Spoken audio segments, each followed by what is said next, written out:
Today's video, I'm talking about self-sabotage.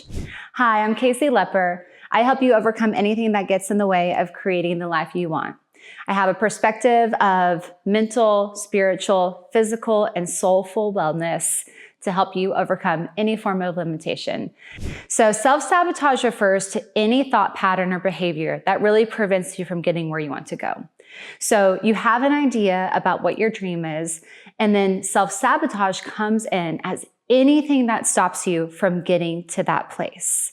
And so it's a really, really helpful concept to know, because when we have awareness about how we sabotage ourselves, and everyone does this, then we know what to be on the lookout for when we're really trying to overcome some limitation or trying to build something really extraordinary. Self-sabotage is a function that comes in from our minds and our subconscious that keeps us safe, ultimately. It wants us to stay in our nice little box.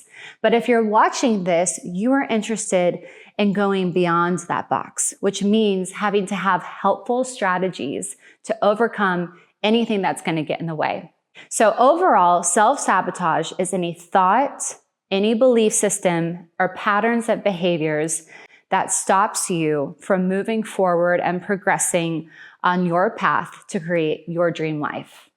Now, this first video, I'm going to go into a couple ways that you know self-sabotage is coming up. So I'm going to name 7 specific ones that come up most often in the people I work with and in myself, so you can be on a lookout for these. The next video, so if you're not subscribed, subscribe, and then the next video will be about how to specifically overcome each one of those. Jumping in, let's start with procrastination. So procrastination comes up a lot when we're trying to sabotage ourselves, because we put off the action that we know that it's going to help us move forward. So procrastination comes in as, oh, well, I'll do that when, or I'll get to that if. So it's the if, then, and when statements. Think about your life. Anytime that you really, really want to push forward, say you want to get into shape, you want to get organized, you want to build that business, procrastination comes in as a way to divert motivation and momentum. Motivation and momentum really work together. So when we have an idea, we want to capture that momentum as fast as possible. Otherwise, procrastination comes in. Underneath procrastination can be either perfectionism, so not wanting to do something until you know you can do it perfect. Fear of failure, so thinking that if you don't put something really, really good at and that it's going to be rejected, then that failure and that fear of it comes in. And overanalyzation. So thinking about something too much and not having any action towards it until that idea eventually falls away. So be on the lookout for procrastination as one of the most common ways that we sabotage ourselves. A second form of self-sabotage is any self-destructive pattern. So this can look like knowing that you need to take a test the next day and deciding to get really, really drunk the night before. Doing something consistently over and over, even though you know it's not good for you. So self-destructive habits can be anything that makes you feel bad mentally, physically, soulfully, or spiritually. So I already mentioned sometimes alcohol use, drug use, any sort of porn addiction can come in here. Knowing that you have something really, really important and not going. So these are the most intense forms of self-sabotage, and sometimes the least subtle. And maybe the least subtle to someone else, and we can still have some denial about what we're doing. So think about your own life. Think about some of the things that you know get in the way. Self-destructive, habitual patterns that get in the way. A lot of times they're a little more obvious and not as subtle as some of these other ones, but they create the block and the obstacle almost the most intense. So definitely be paying attention to the ways in which you stop your progression through these self-destructive habits. The third one is negative self-talk. So this is when your inner critic is so loud that it's telling you all the reasons why you shouldn't move forward. So if you're trying to start out a fitness regimen, you might think, I'm so far away from my goal. It's going to take too much work. My thyroid is just a mess. So any type of thought that is really stopping your momentum because it's telling you it's not worth it.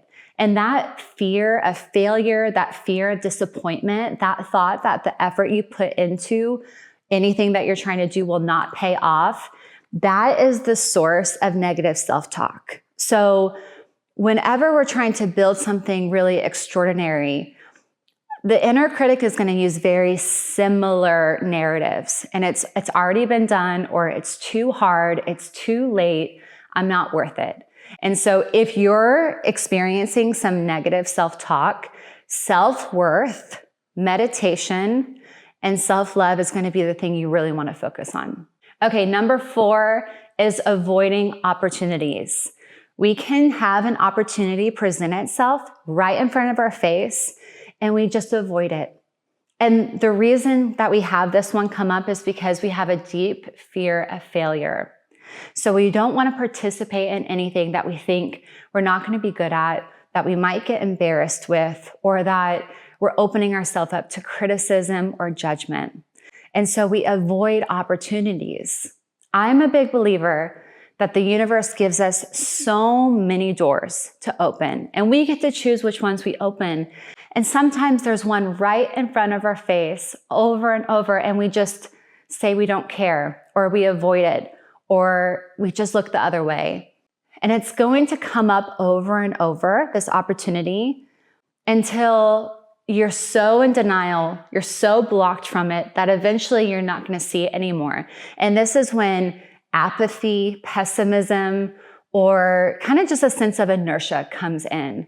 So if you see something come up, if you want to make a change in your life and you see a flyer to a meditation event, don't avoid it. Take the opportunity. If you don't love it, you don't love it, but you get to experience. So with avoiding opportunities, you really just want to look really objectively of like what's being presented and why. Don't think about anything like coincidence. It's all synchronistic. It's all working for you. And you have to discern what opportunities to take. And the only way to really learn that discernment is to start to have direct experience about what works and what doesn't work. Okay, number 5 is really good. Judging others. So I want to take a beat and just tell you a personal story. I was so resistant and had so many sabotaging behaviors come up for me to get into this social media, YouTube space. I had so many reasons why I didn't care. It was too late. I mean, pretty much everything I'm talking to you about, I've really experienced in a direct way.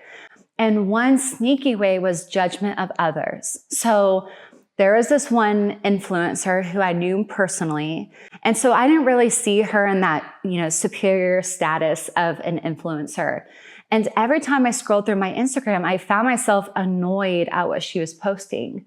And why I was annoyed, well, there's a deeper reason why I was annoyed, but what I was thinking is she's not an influencer. Like what makes her so special?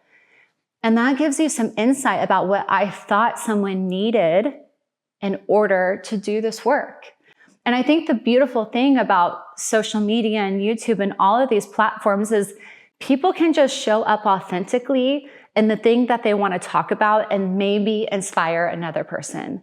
And because I have really, really deep perfectionist tendencies, I was blocking myself by judging someone else. But if you look at it deeper, you look at any time you're judging someone, if you ask, what within me is judging them? Why am I putting negative energy towards this person? You might realize it's because they're having the courage to do something that you don't have yet. And so that was one of the things that was really revelatory to me and really helped me realize, wow, I'm really only judging people who have something that I want. And so you can take that with you and apply it to your life and see, like, why am I judging someone? And what maybe virtue do they have that I want? And that is the quickest way to alchemize any sort of judgment of another person. Okay, next one is disorganization. So I'm sure you all have been in the place where you think, I'm going to start writing that paper I'm going to start building that website. I'm going to do this when everything's clean around me. I know I really, really do most well when I'm being creative or producing to be in an environment that's pretty organized and clean. So a self-sabotaging behavior is keeping your house messy and not having it organized, so it's always causing a distraction. Disorganization makes us feel like we have more chaos in our mind.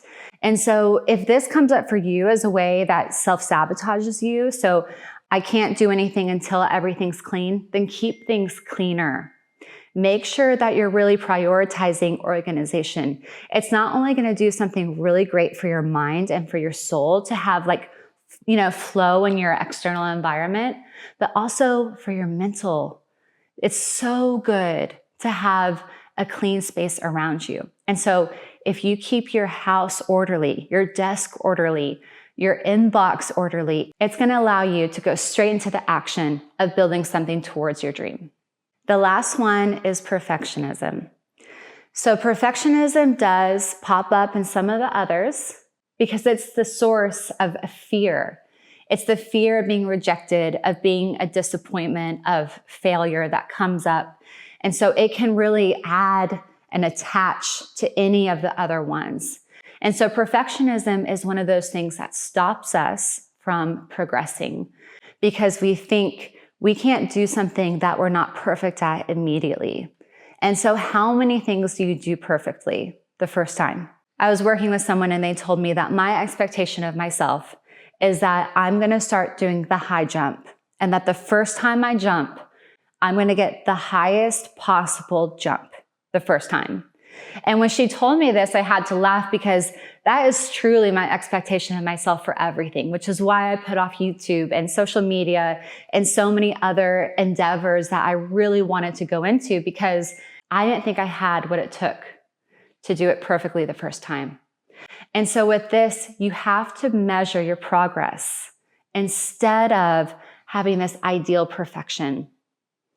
So perfectionism can stand alone on its own or it can add to a lot of the other ones. And so those are 7 ways that self-sabotaging comes up. And for me personally, I had all of these come up for me. And so once I became aware of how each one came up and when, I could look at the behavior as, oh, I'm sabotaging myself again. Every time I procrastinated, I was like, I'm sabotaging. And the second you say sabotage, it has this intensity and this connotation with it that says, this isn't real. I'm making myself limited by what I'm doing. And so for this video, I just want you to think about what behaviors come up for you and when. And having that greater awareness is the first step in being able to overcome it. I already mentioned this earlier, but the next video is going to be about ways to really overcome these deep-seated sabotaging behaviors that a lot of us hold. And so if you're not subscribed, please do so. And I hope you found this first video helpful and that you can take it with you and gain some more clarity and understanding about the ways in which you stop yourself. And so hopefully you can start to move forward in the direction of your dreams. I'll see you next time.